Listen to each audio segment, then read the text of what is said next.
დღეს უჩვეულო შეხვედრა არის ერთი უჩვეულო შეხვედრა შესაძლებლობა ქალბატონთან გიული მორადაშვილთან, რომელიც სადაც უნდა გადიოდეს თავის ჩვენს აღდგენაზე და განსაკუთრებით თბილისის ქალაქში.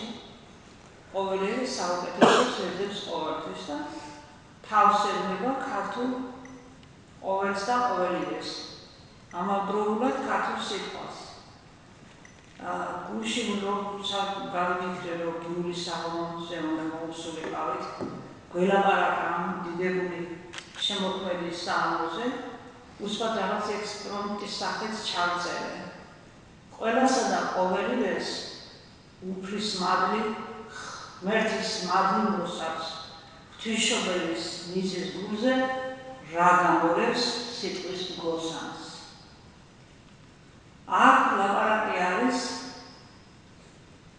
ძალიან დიდ წარსულში ჩვენი ქვეყნისას და განსაკუთრებით ჩვენი დედაქალაქისას, სადაც დაიბადა და გაიზარდა გიული მორადაშვილი.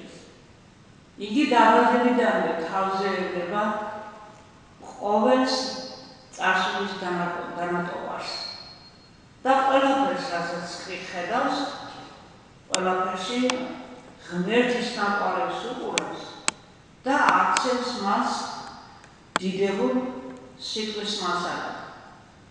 ეს სიტყვა გაჟღერებული აქვს მისი პროზა პოეზიის ნაშრომებში. კითხულობ მის სტრიქონებს და აქ ორიდე თვალწინ ეხატება როგორც პოეზიის ნიმუშები, ასევე პროზაული ნაწარმოებებიც. მისი მონოგრაფიული ნაშრომი გარდა ქართულისა მოიცავს დასავლეთის ფილოსოფოსების და მეცნიერების ძალიან დიდ ნამოღას და შეგავებას ჩვენ ქართულ რეალობაში. შემოტანილი აქვს იხილავს აგრეთვე ქართული პოეტებისა და მწერლების ნაშრომებს და მას მიუსადაგებს ხოლმე დასავლეთი ევროპის დიდი მეცნიერების ნამუშევრებს. წინა მიაგებებს ხოლმე. მე განსაკუთრებულად ყურადღებას გამახვილებულია დასავლეთში ჩვენი აღსაქმებელი საბჭოთა ეპოქის მიერ მოკვეთილი გრიგოლ რობაქიძის ნამუშევრები, სადაც გერმანულ სიტყვაში დაახვია მან თავისი სამშობლოს ჭირი და ვარანი. ამ გერმანულ ენაში შეფუთული ეხლა ვიწევს მისი თარგმანებით, ნატანჯი თარგმანებით გადმოტანა, თანაც იკარგება მისი ხიბლი ქართული სიტყვისა და ეს გრიგოლ რობაქიძე აღიზარდა ზუსტად იმ ჰეგელისა და ნიშეს მეცნიერებაზე და მათ ფილოსოფიურ ხედვაზე იქედან წამოსული და ეს ყველაფერი ძალიან კარგად იცის გიული მორადაშვილმა და იყენებს მას თავის ნაშრომებში. გაჟღერებულია ყველგან. გიული მორადაშვილი ბუნებაზე მომღერალი ქალია. თავის სამშობლოზე თუ რაიმე არსებობს საუკეთესო წარსულის გადმონაზე, ქვა ერთი ქარო არის, იმას დიდ მხატვრულ ნიჭიერებად და რაღაც საოცრებად აქცევს. დრო და ადგილმა სიტყვას არ სჭირდება, სადაც კი მოიხერხებს გიული მორადაშვილი იმ ბუნებას აღწერს, იმ ქართულ რეალობას აღწერს და ის დიდი არის თავის ნაშრომში. აგრეთვე ყველაზე მთავარი რაც უნდა თქვა გიული მორადაშვილზე არის ის, რომ თავის საკუთარ სიტყვას, თავის საკუთარ თითოეულ წინადადებას თავზე როცა ასე პატარა მონაკვეთში ეს ნიჭიერების ჩატარება თქვენ მეუბნება თქვენ არის ქალბატონიანზე. მე როგორ ვეუბნები თავზე და ვაკვდები ქართულ სიტყვას. ამის შემდეგ როგორ იზრდებს თავის ნაშრომებს, მე წაკითხვა მიჭირს მას პირდაპირ ზედის სიტყვიერებაში აქვს მოსეული თავის სიტყვაში სვამს ამ ყველაფერს.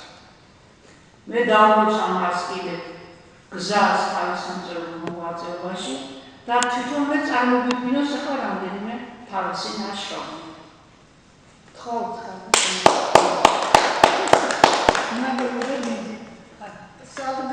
მოგებას ვინც მისმენს მე ვინც ჩამომაყალიბა სკოლაში მეცნიერებაში ვინც გზა გამიგვალა მწერალთა კავშირში იანზე არბელაძე მანანა გორგიშვილის რეცენზიებისთვის მადლობას ვეუბნები მეც ამ რეალობაში ვერაფერს მოითხოვს ადამიანი ასევე მე იანზე არბელაძის ლექსებმა მისმა გამოკვლევამ გრიგოლ რობაქიძეზე საფუძველი შემიქმნა რომ დამეწერა რამდენიმე წერილი გრიგოლ რობაქიძის შემოქმედებაზე მისი შემოქმედების საიდუმლოს ავლენს დრო შეგვესველება რომ მისი შემოქმედების საიდუმლო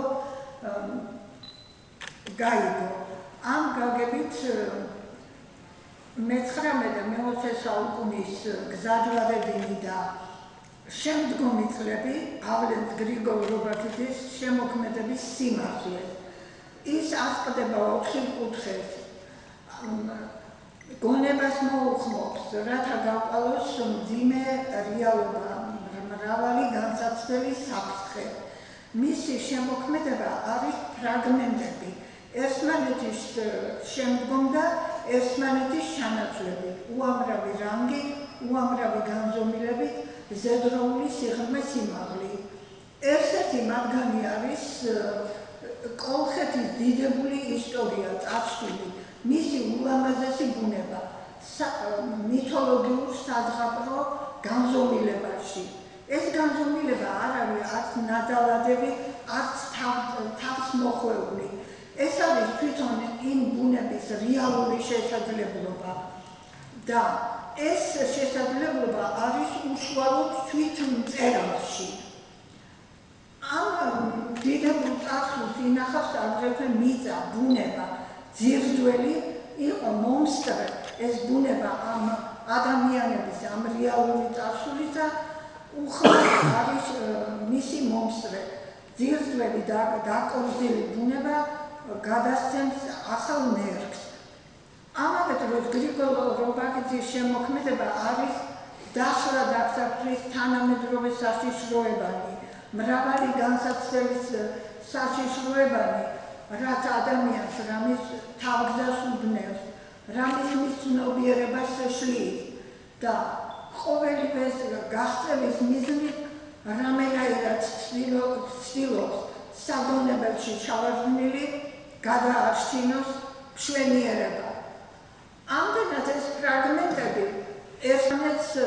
ერთმანეთს ავსებს და ის სული მოდის თანამედროვეობაში და თაობას შეახსენებს, რომ იყოს ჭეშმარიტი წყალობით კავშირი და შეიქმნას მომავალი ისეთი სამყარო, რომელიც იქნება ადამიანებისთვის კარგი და არ იქნება ასეთი ომები, ბრძოლები, ეგოისტობა და ყველაზე მძიმე ვითარება საქართველოში ნიში დაცვა, დაქცევა და წამება. ეხლა მე იანზე არბელაძესაც მადლობას ვეუბნები, ნიკოსაც მადლობას ვეუბნები, მისმა ლექსმა ძალიან დიდი გავლენა მოახდინა ჩემზე და მე წავიკითხავ მის ერთ ფრაგმენტს მოკლედ შემოკლებით. მე გავთქეროდი მზელაჟვარს ითხრავს, უღმესო დღენი შედრული ვიყარ, იყო სისხლი, იყო ცისრისხვა, საბედისწერო ჩემი გარიყვა. თუ გამომძერდა მე ძევრის ციხა, სათქმელი ჩემი, ხო, გვიანი თქვა.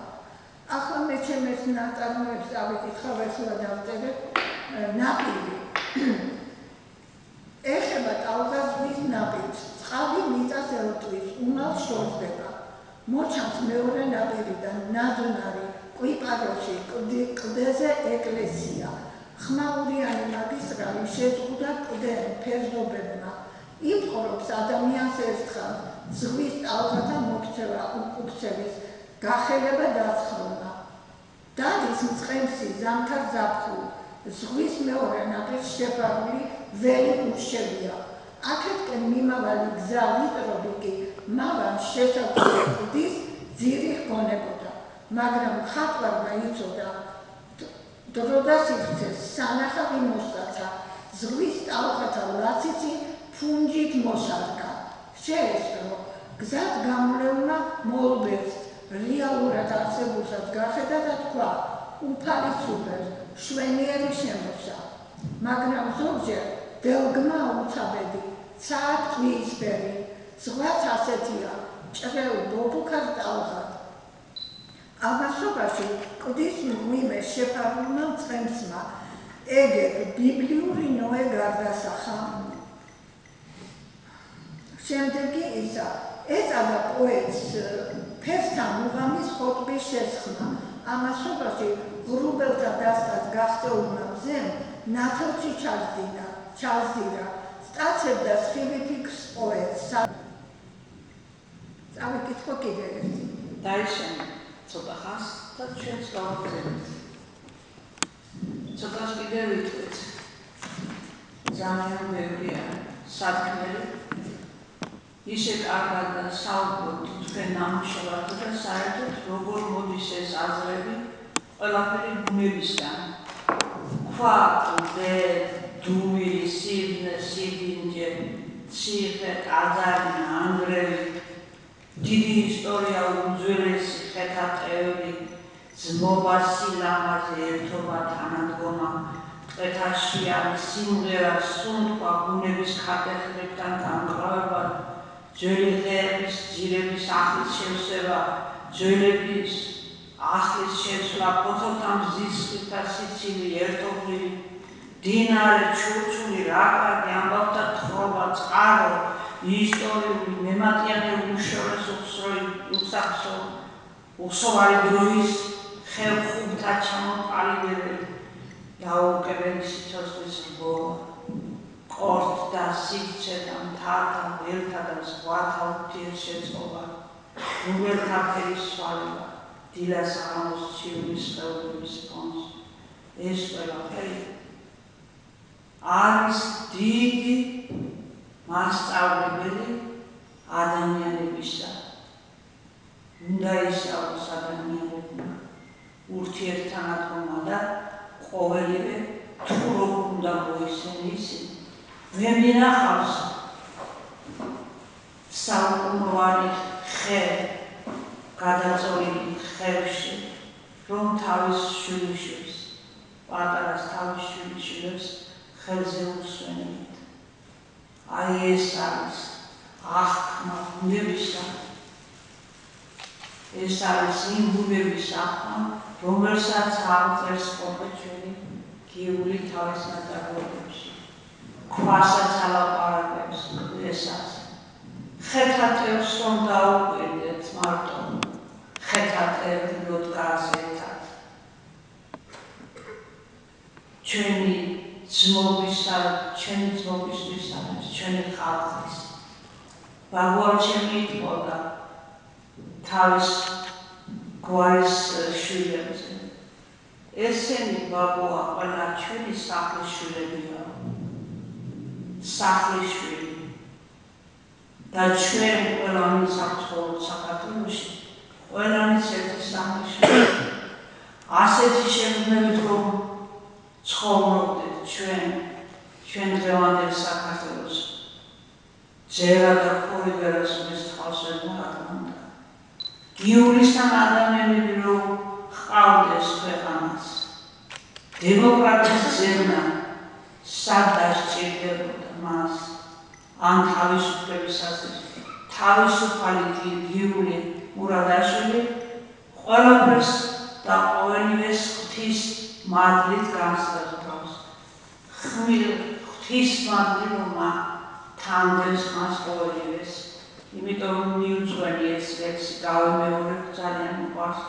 ყველასა და ყოველივეს მაღალ ღმერთის მადლი მოსავს ღვთის მშობლის მიწის გულზე, რა გამოლოს სიტყვის გოსანს.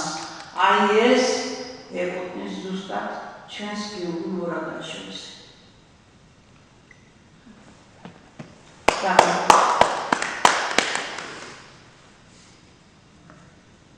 აი გრიგოლ ბაქრაძის საქართველოს კულტურის თუნდაც ამოვიდნენ როგორც შენი, იმიტომ რომ ამასაც მე დავამკვიდრე. ეხლა უნდა თვითონ იდეოლოგიური ცოტა რაღაცა წაიკითხოს მისი ნაშრომის შესახებ. მე დავიკითხავ ჩემ ორ ლიტერატურულ ქმნილებად. ერთ ქვია იდუმალება, მეორეს კი ბაღი ბახტრიონის ქუჩაზე. იდუმალება. თქვას ვისაც რა უნდა, ნინას თავისი მოდგა. აწერია თვალის ბროლზე, վել მინდორს და ზურმუხტი, მშვენება. ამასობაში კი რა თქმა უნდა, ყველას თავისი მოდერნი ჰობი აქვს, მაგრამ რაღაც დროს ნინას ეგეთებია, ჭარმაგია. ოქროს გუთანის ხსოვნა აქვსო, საწნაურს თითოეულობა მიუხვდა. ასია თუ ისე, რომანტიკოსია თუ ოქროს გუთანის ხსოვნა აქვს, ნინას შორს გამხედი თვალის ჩინი აქვს.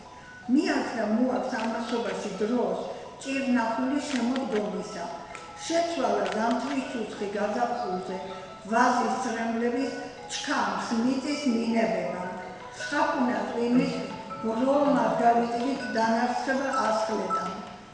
ნატვიმაზე ცის ანარეკლმა. ეხლა ბაღი ბახტრიონის ქუჩაზე.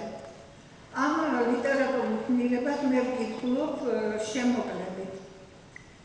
გარშემო ცაცხვის, ფიჭვის ზორბა ხეებია. ნასახლად შემორჩენილი ძირძველი თუთა, კაკალი, მოგზე მატიტელა, აკაცია, ჟასმინი, ვარდი, ხოდა ჭარმად ბექას უშჩებია. ბახტრიონის ქუჩაც აივ ჩაივლის, ტრიალებს ბაღში. მოივლიან ახალგაზრდები, მოხუცები, ბავშვები, ნავარდობენ, ბეხურებმა, მერცხლებმა იციან კუთხე კუნძულის ავანჩავანი. ია ენძელა, ყოჩივარდა გაუშლია მოუზე ვიღაცას, ყიდვას კუჩხის, ეშურებიან. ტრიალებს ბრუნავს რეკლამები, შორიახლო მაღაზიებია, კაფე-ბარები, მრავალსართულიანი პიტალო ნაგებობანი. მოიარა. გაზეთების გამყიდველმა ახსენა ძველი ამბავი. 1999 წლის 12 ივლისი. საქართველოს პრეზიდენტი იმედოვნებს, რომ მოსკოვს გაემგზავრება. სულ შეხვდეს ამერიკის შეერთებული შტატების პრეზიდენტს, რათა გადაწყვიტოს საქართველოს დამოუკიდებლობის საკითხი. ბუნების სურნელს მინდობილმა ადამიანებმა დაიწყეს ერთმანეთში საუბარი.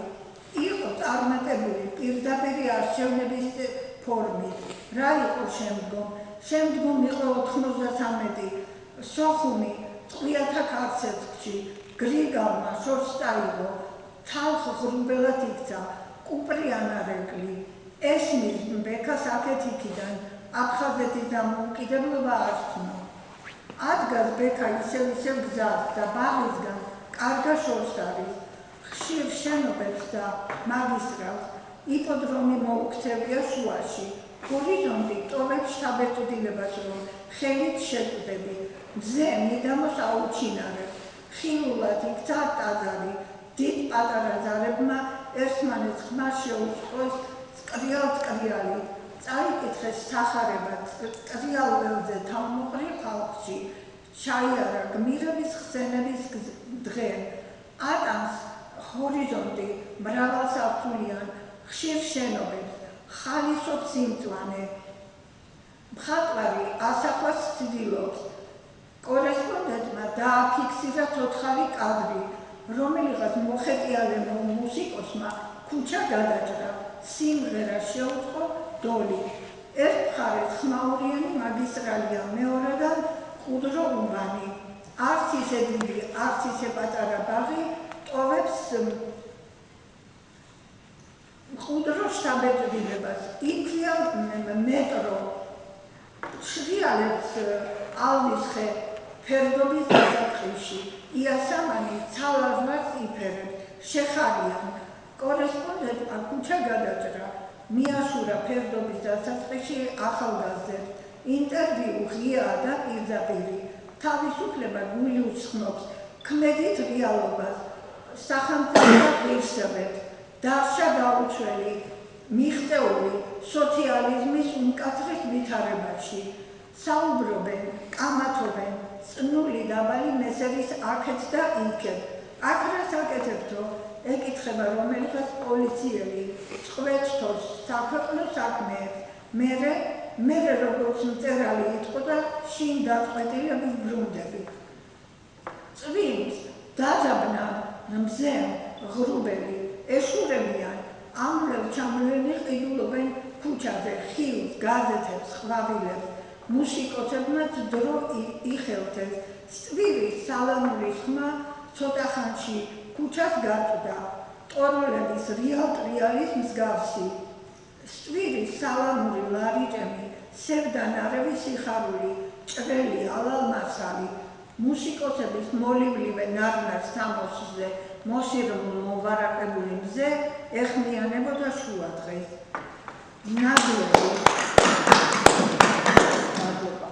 ნაძვები ქარიშხალმა მიდამო შეგურა, ფოთოლთა კორიანტელია წვერი მზით აშრედილი, მდგრადია ნაძვების ტევში, დასადგურებული სიმშვიდე, უდრტვინველი და ლაღი ვარდი, მედგამტოტებს შეფარული, გამალებულ მგზავს ასცენდება, სათაყვირი მზეს ახარებს, იქალ მთხრელია ზვავისა, მაინც კი ლამაზი არის მუდამ სიტურფით ყვავისა.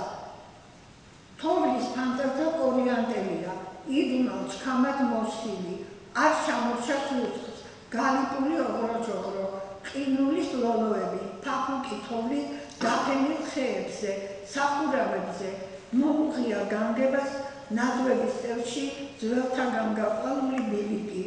მედგარ ტოტებსაგან წინაპარსახსოვნისადმი აღვლენილი, გადაჰყურებს არემარეს, ეკლესიის სამრეკლო, გუმბათი.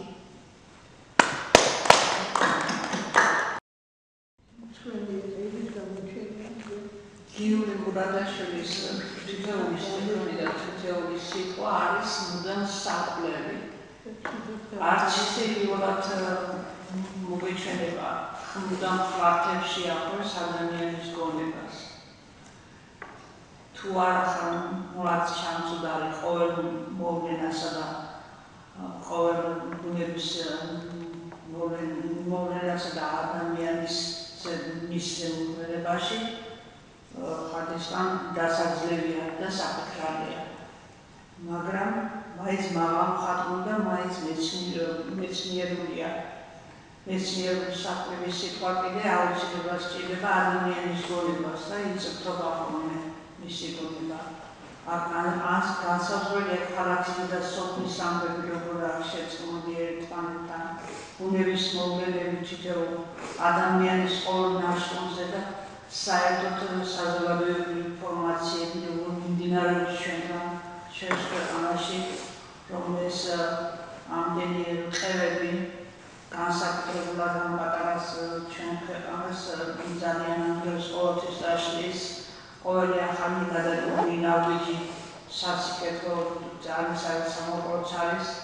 მოკლედ სამროც ხშირად არის ბევრი მუდამ ქიშობაში იყო ჩვენი ქვეყანა და დღემდე ასე მოვიდა. ამიტომ წინ წავიწევით უკან დაახლოებით ისე პერიოდი ჩვენი ბედისერათვის ყოფილა, რომელსაც არის მწვავედ აღნიშნავს ხოლმე თვითონ გიული თავის ნაშრომებში. და ბევრჯერ პოეტის სტილზეც ძალიან კარგი ნაწყვეტებს აკეთებს ხოლმე და კრიტიკულ წერილებსაც და საერთოდ უკეთებს მეცნიერულ გამოკვლევასაც. ძალიან ბევრი პოეტები ჰყავს ჩართული ამ რეალობაში, თავის სიტყვაში უძღვონდნენ გიული მურადაშვილის დამსახურება მიუძღვის არქივ მთარგმნელობით მუშაობაშიც, რომელიც მან მეცნიერებაში გამოიყენა თავის დროზე და აქვს კიდევაც თავის ნაშრომებში გამოყენებული და როგორც აღნიშნეს ევროპის მეცნიერების და ფილოსოფოსების ჩართული ჰყავს. ასე გააგრძელებს ალბათ გიული მურადაშვილი, მანამ სოცხალი იქნება, მანამ ფეხით მოსიარულეს ყოველთვის ქუჩაში შეხვდებათ და ყოველს და ყოველივეს მართლა თავს ეუბნება ქართული რეალობისას. ის ყარლე როგორც სოფლის ისე ქალაქი და განსაკუთრებით თბილისისა. მე გრიგორი ბაქცი აღნიშნა, როცა ვიკვლევ პედაგოგი მკვლევარი და თანაც შემიძლია გრიგორი ბაქცისა დაუკვირველი სურვილით მკვლევარი მის შემოქმედების ამინაიდან მას ის უყვარს. იქ დავიბადე, სადაც იქ წარმოშვა ჩემს საკუთარ მივიჩნევ ფაქტს, რომ მათ ისე არ წერა ქართული რეალობა და მისი ეთიკა ესე გაიტანა ევროპაში, მოანგაროთ და მსოფლიო მწერლობაში, კლასიკური მწერლობაში დაიდო მის ნაშრომი ადგილი. საქართველოს სწორედ მან გაიტანა ევროპაში, ასე შეიძლება ითქვას. ასევე არის გიორგი მონაცაშვილის თავისი კუთხე-კუნჭული დაბადებული აქვე თბილისში და სოფელი კიდე ხაშმში აქვს და სვლაში და სიარულში გამოკეთებს ხოლმე თავისი ქვეყნის ცოცხალ და წარსულს, წარსულსა და მოასაც ითვალისწინებს ეს ყურადსაღები იყოს მოართავებისთვის. ამისთვის მადლობა მას, ჩვენ მოხდით მადლობას მას, ასე გულწრფელი დამოკიდებულებისადმი, ქართული სიტყვისადმი, სამშობლოსადმი და ადამიანისადმი. სამივე სამშობლოს ხატებას თავზე მოგევლება. მადლობა გიორგი მონაცაშვილს.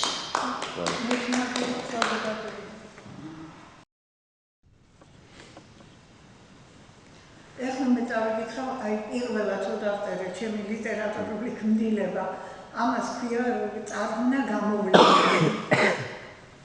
და ეს მინდა წავიკითხო. ძველი თბილისის ვიწრო ქუჩაზე აღმოსავლური, დასავლური ქართული აივნები სართულსა თუ ჩანდა ფერდობების აყოლებ-ჩაყოლებაზე. კლდიდან კოშკი დაყურებდა არამარეს. მდინარის ალღებზე ლიმლივებდა მზე. მაგრამ უცებ-ცა ავარვარებული ღრუბელით დაიყო ნაჭერ-ნაჭერ, ქარ-ბორბალამ აუვარ-ჩაუვარა ქუჩე. შორს ორბელის ლაჯანური ცხენის წყალის ხეობებისკენ მიჰქონდა ქარის თარეში, სახლები ხოლს დაეფარა. გაეღვებული ქარი გრიგავდებოდა. აშლი ლატეტი ნისლთა და ღრუბელში ცა იყო ჭასავით. ყინული და თოვლით დაფარული მთები იზნიქებოდნენ მიწისკენ. თოვლი ბარდნიდა, გრიგალი ღმუოდა. 19 იანვარს მზის ჩასვლისას ნამქერი გაარღვიეს ბეშომდე ჯარისკაცებმა. უშბულის თავზე ვერტფრენის გამოჩნდა. ავდარში სიცოცხლეს გზას მზე აზებნინებდა. ზოგი სად მიდიოდა, ზოგი სად, ზოგსაც თავი თბილისისთვის შეეფარებინა. ეკლესიაში იყრიდნენ თავს. ეკლესიის ზედა მხარეს შერშენოდა ფრესკა. მზის სხივებში ღრუბელი ქათქათებდა. ღრუბელს ქვემოთ ზღვა ადამიანებს ანანავებდა. სამთელ საქმელი სურნელი ეკლესიიდან ეზოს ატანდა. შორი ახლო ლაპარაკიც იყო. 9 იანვარს სამსახურში მივდიოდი, იგონებდა კაცი. სოფელს გავშორდი თუ არა, გრიგალმა შემძრა, მიწაწყრილს ამოვეფარე. მუშკელს გასულ საუკუნეშიც დასტეხია თავს, მაგრამ ამ ზვალმა და წყალდიდობამ ყოველგვარ ზომას გადააჭარბა. ნადირ ფრინველი, ტყეველი, გზები, ნასახლარი დაფარა ყინულის უზარმაზარმა ლოდებმა. ნამქერს წყალდიდობაც დაემატა. ყვირილამ ჯებირი გაარღვია. 20 წლის აღდამელი ყმაწვილი ხალხს მიშველებია, მაგრამ აბობოქრებულ მდინარეს ხიდისთვის მიუნარცხებია. მიწი და ზღაპარი სინამდვილედ იქცა. ტყე ადგილმამულს იცავდა. საუბარი საღამოს ბიძს შეეფარა.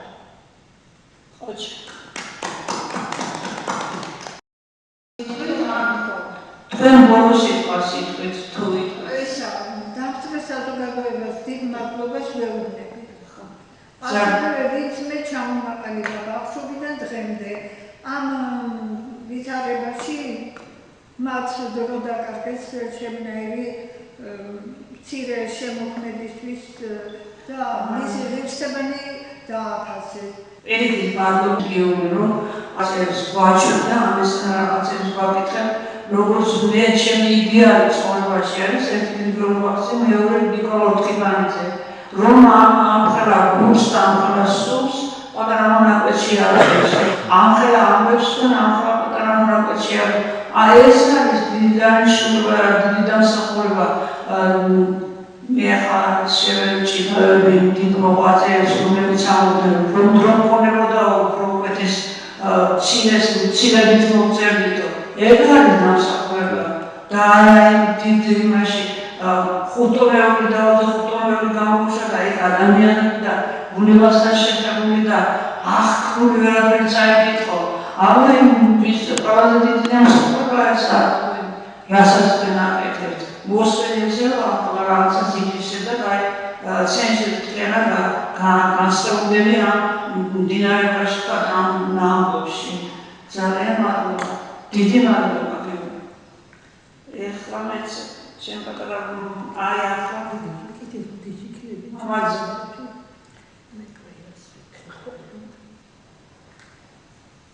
იქნებ რაიმე გითხრა ქალბატონო ნასიამოვნებით დავრჩი რომ გაგიცანით ქალბატონო ინტელექტუალური შეხედულება მივიღეთ ძალიან სულიერი და ინტელექტუალური სხვა დროსაც გვექნება თქვენი საღამოები აუცილებლად აგესწრებით მე აქ დიასახლისი ვარ მუშაობ და აი ძალიან დიდი ნასიამოვნები დავრჩი თქვენი შემოქმედებით მადლობა დიდი უბრალოდ მადლობა თქვენ რომ მომიწვიეთ და აუცილებლად მაშინ ეს პატარა გადახვევას გავაკეთებ და ჩემ პატარა ქრონიკასაკი ჩანაწერში შეგატყობინებ წაგიკითხავთ და თქვენ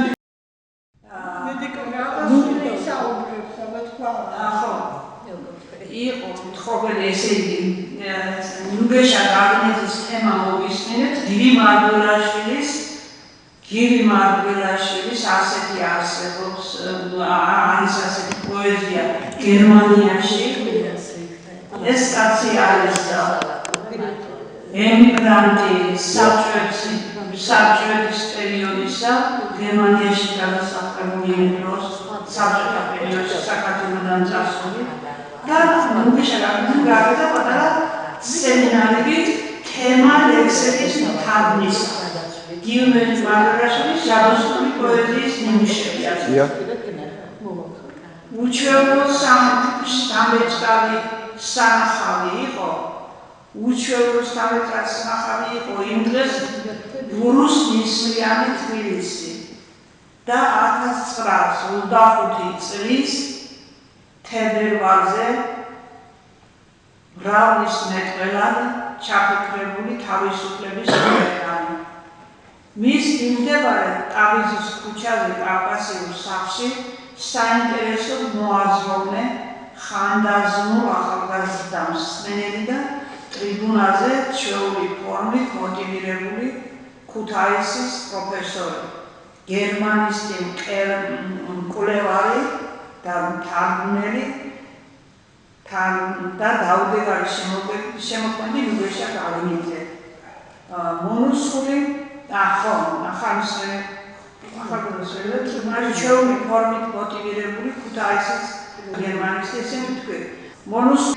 მის ნახლარი თარგმნილ გივი მარგველაშვილის გერმანულ ენაში შეკუთულ და ნოსტალგიის ცერცხლში გამოგზმედილ სადავი მიშვებულ მოუხელთებელი პოეზიის ნიმუშებს. ამ უბადლო ლექსთა თარგმნას ღრმა კვალი ეტყობოდა როგორც თვით პოეტის სულის წუხილისა, ასევე ნუგეშას თარგმნელებითი ერუდიცია და ქართული სიტყვისადმი უსაზღვრო პატივმიგება. ქალბატონ ნუგეშას ერთსაათიანმა ლექციამ ვამოგზაურა გივი მარგველაშვილის ლექსის ახალ სამყაროში და დაგვარწმუნა, რომ ქართული სიტყვა ვერანაირ ჩარჩო სტანდარტს ვერ ეგუება და მიიწვის ახალი სიმაღლეთა დასაძლევად. მე მიმაჩნია გივი მარგველაშვილის ლექსი სრულიად სიახლეა თვით სიმბოლისტური მიმდევრობისთვისაც კი. მარგველაშვილი გივის პოეზია გამოკვეთა ქართველი ადამიანის შინაგანი უძლეველი ბუნების მაგისტრი. როცა გივი იღწვის შემოქმედებითი აღზევებით მისივე შემოქმედებაში. ამ შემთხვევაში საბჭოთა დემონური მარწუხით შეჭივრების გამო. სწორედ ამ პერიოდს შემთხვევა ბატონგივისა და გრიგორ ვაგზის სულის ერთიანობა, როცა ისინი ერთი ცეცხლის არში გამოტარებით ქმნიდნენ სრულიად ახალ აკადემიურ პოეზიის ეპოქას. ბატონი გრიგორი სამშობლოდან გამდენამდეც ფიქრობდა ქართული პოეზიის აკადემიის შექმნაზე. გამოიკვეთა, რომ ნუგეშა გაგნიძის გივი მარგველაშვილის შემოქმედებაზე მას შინაარსიანმა საუბარმა, ვიფიქროთ იმ შესაძლებლობაზე, რომ ქართული სიტყვა რუსთაველის შემდეგ კვლავ გაბრწყინების მოლოდინშია, რისთვისაც დიდი მადლობა თვით ნუგეშა გაგნიძეს. ბევრი ნუგეშა გაგნიძე ჭირდება ჩვენ სამყარო საქართველოს დღეს.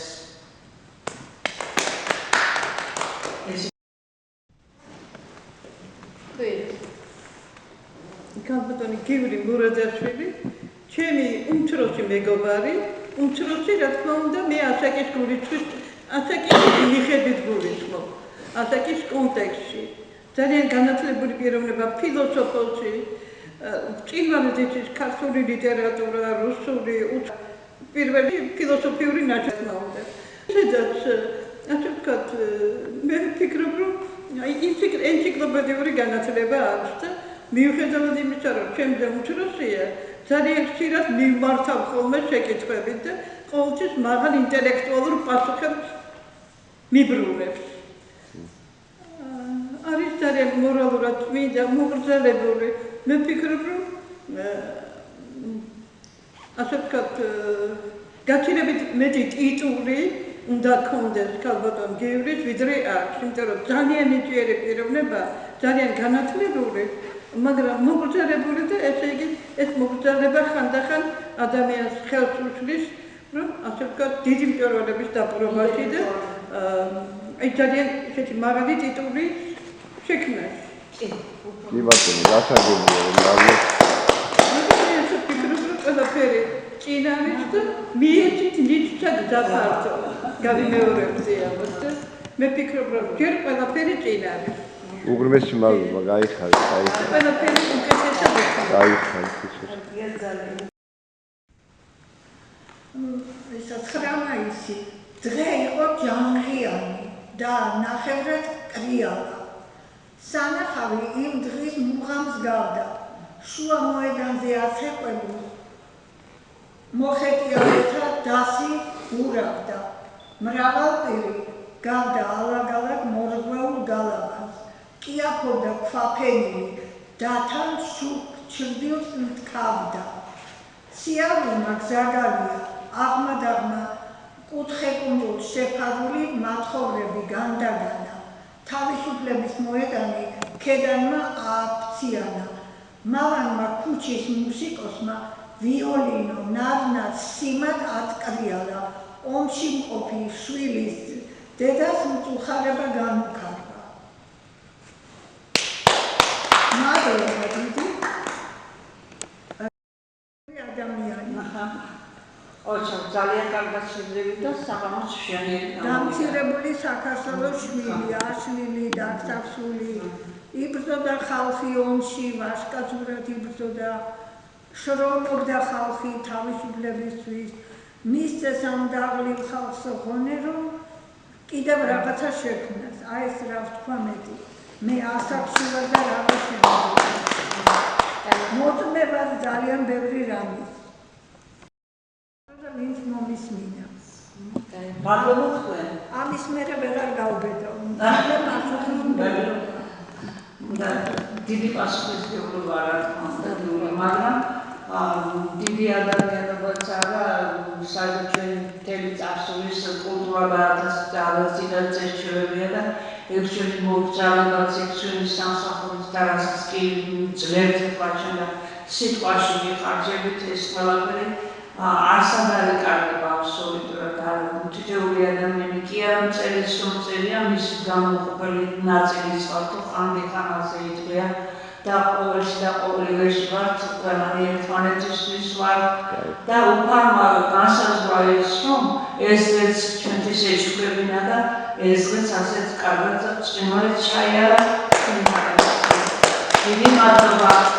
დიდი მადლობა დღევანდელობას რომ მაინც საშუალება მოგცა აი ეს დავსტარებავით და ერთმანეთისთვის გვეუბნებინან და ჩვენი გულები ერთმანეთისთვის გადაგვეშალა მადლობა დღევანდელობას და თქვენ ქალბატონო გიული განსაკუთრებულად რომ თქვენ დაამუშავეთ ეს საღამო ჩვენ მოგვიწვიეთ და ამ ერთი დღეს კიდე ასე ლამაზად ჩაიკეცა თქვენ ჩვენს მეხსიერებაში მადლობა ბატონო თქვენ ჩვენ დედომ მემატიანე რომელიც ასე დაუყელად უშურველად კეცავ ამ დღეს ჩვენ და არ წამებს სამყაროს არ ვიკარგავ და ვიღაცა ერთხელ მაინც მოусვენს ვიღაცა თუ არა მეხსიერება თვითონ ამ შემოქმედს აქვს ყველაზე დიდი რის იმედის ჩვენ ყოველ წუთში გვაქვს მისი დავდება ყოველი ღამე და დღე მისი თვითენება დიდება უყვარს დღევანდელი დღესთვის გაიხარეთ დიდება უყვარს ძალიან დიდი მადლობა დიდი მადლობა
ხარ კმაყოფილი დღევანდელი დღით ქალბატონო ძალიან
ავაკ ალბატონო გიული რა სიტყვი დღევანდელ დღეს შესახებ თქვენი შემოქმედება იქნა განხინული და როგორ მიიღეთ ასე ვთქვათ რა შთაგონება იყო როგორი საღამო იყო ძალიან ყურადღებიანი საღამო იყო მაგ ნაწარმოებებში მიავსახე რეალობა ძალიან რომელსაც დაშლა დაქსაქსულია და არის ბრძოლა საქართველოს გადასარჩენა და როგორც ომის ღირსებანი ისე რომის ღირსებანი რომ ეს ყველაფერი დაფასდეს და გზა გაიკვამო